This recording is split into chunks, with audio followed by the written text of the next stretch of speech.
في الرباط عاصمة المملكة المغرب. تفتح المديرية العامة للأمن الوطني أبوابها أمام المواطنين ضمن تظاهرة وطنية تجسد الانفتاح في موعد للتعرف عن قرب على رجالات ونساء الأمن الوطني.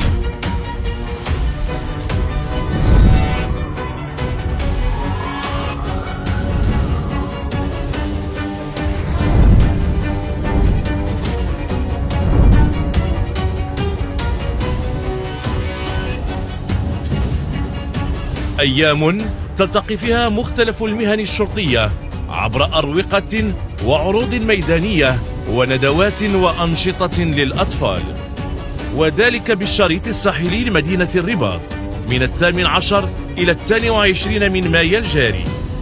الدخول بالمجان، فكونوا في الموعد.